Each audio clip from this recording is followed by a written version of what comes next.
কোনো দোকানে সেল নেই দাদা। বলেছিল আমি পশ্চিমবঙ্গের উপরে 50টা আউটলেট খুলবো, আর 2টো আউটলেট খুলে দুটোই বন্ধ করে দিয়েছে। ওর নিজের দোকানই চলে না।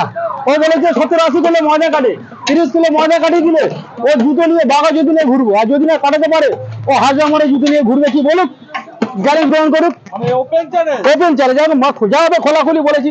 কোনো লুকোচুরির ব্যাপার নেই। ওসব লাভ করতে পাত্তা দিই না আমরা, কোনো ব্লগারদেরও পাত্তা দিই না, ওদেরকেও পাত্তা দিই না। যা হয় কোমরের জোরে ব্যবসা করি।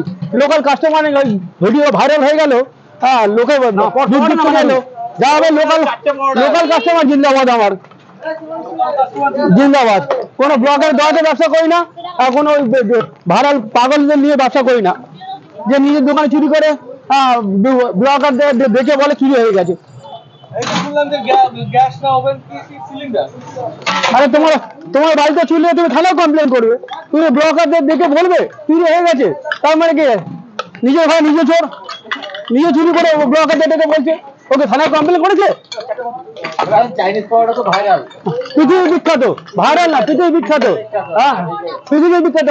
আমরা আমেরিকা ইংল্যান্ডে যাইনি, ইংল্যান্ডের মানুষ এখানে খেতে আসে, ছবি সহ প্রমাণ দেবো। আমি ভুল ভালো বলছি না।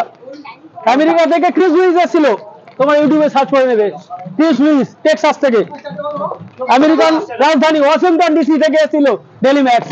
সার্চ করে না, নাম ধরে ধরে বলছি, কটা খেয়ে গেছে, নাম ধরে ধরে মোবাইলে সার্চ করে নাও। 26-এ হ্যাঁ জাপান থেকে ইকোহামা সিটি থেকে ভদ্রলোক এসেছিল, আমার ছবি আছে, সেলফি তোলা আছে, তোমায় দেখিয়ে দেবো। যার সময় নিয়ে যাবে, নিয়ে গিয়ে বড়টার সাথে যুক্ত করে দেবে। আমেরিকা থেকে আমি নাম দেবো, টেক্সাস, ওয়াশিংটন ডিসি, ইংল্যান্ড থেকে, নিউজিল্যান্ড থেকে আমি ছবি দিয়ে দেবো তোমাদের। আমি কোনো ভুলভাল বলছি না, তার প্রমাণ দেবো তোমাদের। আমরা কি বললাম, পৃথিবী বিখ্যাত বড়, এই জন্য বললাম। আমরা বিদেশ জানি, বিদেশ আমার কাছে আসে, চাইনিজ প্রোডাক্ট থেকে আসে। তোমরা ছবি নিতে